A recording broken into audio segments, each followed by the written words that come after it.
Hey everybody, welcome back to the show. Happy Thursday. Just wanted to sort of conclude these points that we've been making the whole week. The idea of desire, the idea of our eyes and the diet, the CEO who just didn't want or who wanted more positivity to see and to bring in order because that'll help him. And then the story of my friend and the different things that you watch. But let's sort of like close it out a little bit now. Since mimetic desire is a force, let's use it for our advantage. Let's use it for our advantage, right? We know that we're wired to want to be like the things around us.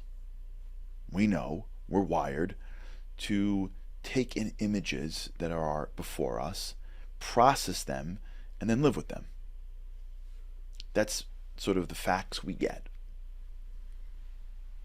So what do? So, you know how like when people start dieting, sometimes they'll go to a nutritionist and they'll say, you know what you do? Don't change yet. I know it's hard. Don't change. You know what I want you to do? I want you to keep a log. I want you to start to be aware of how much you eat. Don't stop eating. Just log it. Nah, I can't. Nah. Just try. You're like, what's the point? Like, just try. You log it and you're like, all right, 215 candy bar. And you're like, why did I do that for today? Because I was bored. At the end of the day, you look at your log and you go, holy cow, I ate a lot. I wonder why I can't lose weight. I keep on picking. And just the recognition of what I see, of what I eat, just the recognition of what I eat allows me to realize that I'm putting a lot of negative calories into my system. As they say, empty calories. I think that's nutrition speak, which is accurate. And then they'll look at you and go, listen, you're eating this, just eat that. Right? You're hungry for you're munching on this, eat bran flakes. You're munching, you love this, have that. And then this is how they do it. It's brilliant. They get you to keep your doing and make healthier, more meaningful calories, and then at some point they go, wait, do you really need to eat 17 things by noon? You can't you don't need that. You're not an Olympic athlete. Like, you just sit at your desk. Like, you don't really need to consume 3,000 carbs by lunch. All right, you want to take it down a drop? This, that. Okay. And slowly, you adapt to a clean, necessary diet. And then all of a sudden, like magically, your weight comes off. You feel better. You sleep better. We need to do this for our eyes. Super hard. Our eyes see more than our mouth eats, right? Fine. But let's try. Forget like walking down the street and seeing things. I'm talking about like what we watch, what we choose to do with our free time, what we choose to put our heads in. Who do we associate with? When I go somewhere, who do I go with? When I am invited somewhere, do I go? What's the impact on me? How do I feel when I leave a room and all I've done is participated? Right? Mimetic desire is so powerful that it almost demands that we take a look at who do we associate with. Who are the people that we put around us? And what impact are they having, whether we realize it or not? The famous adage, you are the average of your 5 closest friends. We're starting to see the science behind this. Whether that's 5 or 3, who cares? The point is that the people that I associate with create a desire that I can't stop. So if I'm constantly associating with these people, that's why I always feel this way. Now, we tell this to our kids, but we don't tell this to ourselves. Who do I spend time with? Where do I go when I have free time? What do I see when I need to read or watch something? What do I turn on? Do I spend time in wisdom? Or to spend time in entertainment? Nothing wrong with some entertainment, but it's an empty calorie. So when you see all the empty calories, you go, did I need that much time and entertainment? Like, okay, I needed to like chill, but like, did I need to chill that much? It's a lot of empty calories that my eyes took in. Could I have put something in that rank? Could I have switched out this thing I watched for this thing that I watched? This thing that I read while flipping through 4 million things on the train versus this thing that I read, which actually was a book or actually was something of meaning?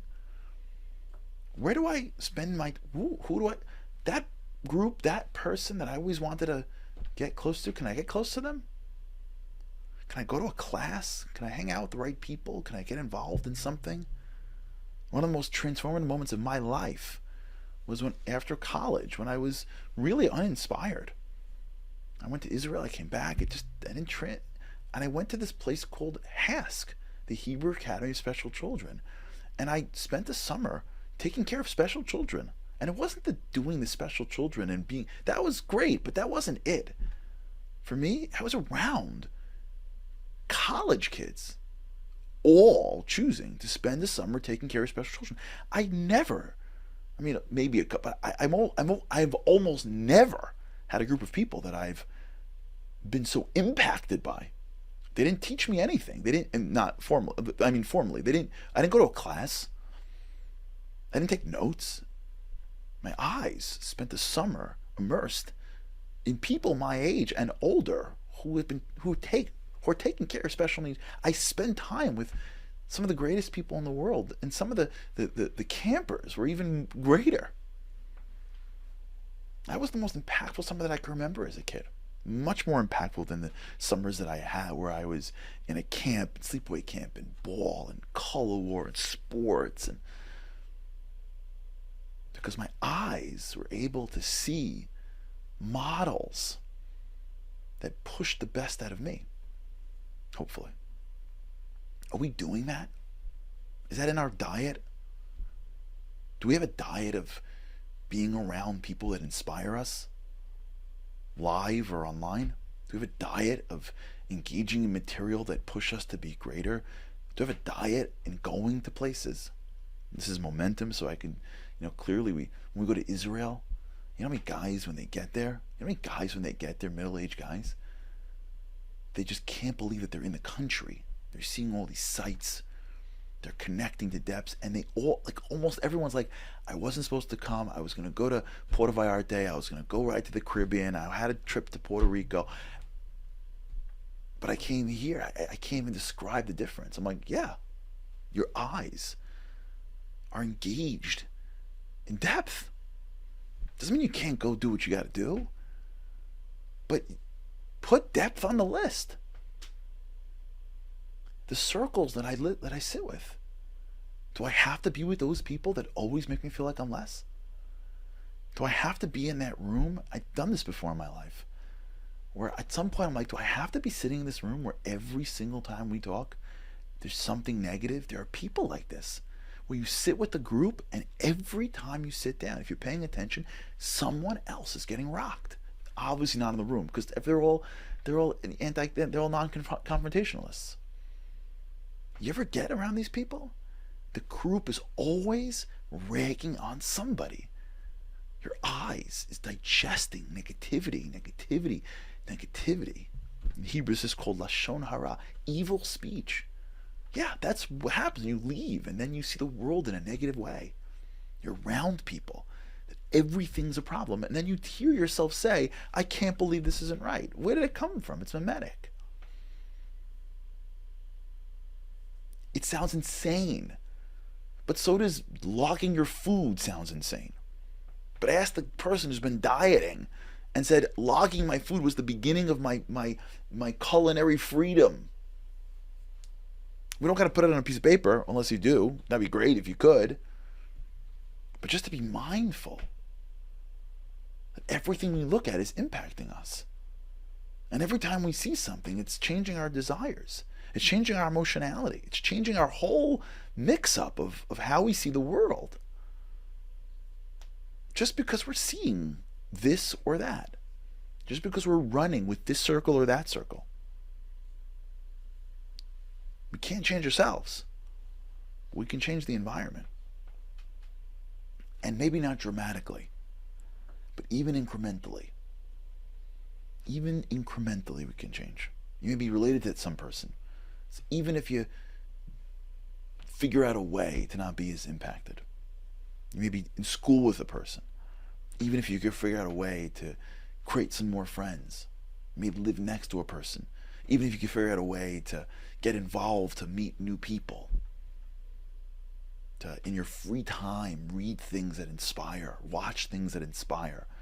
Get involved in things that bring light. We think we're doing it for them. We're doing it for us. Because our eyes are sending in so much positivity.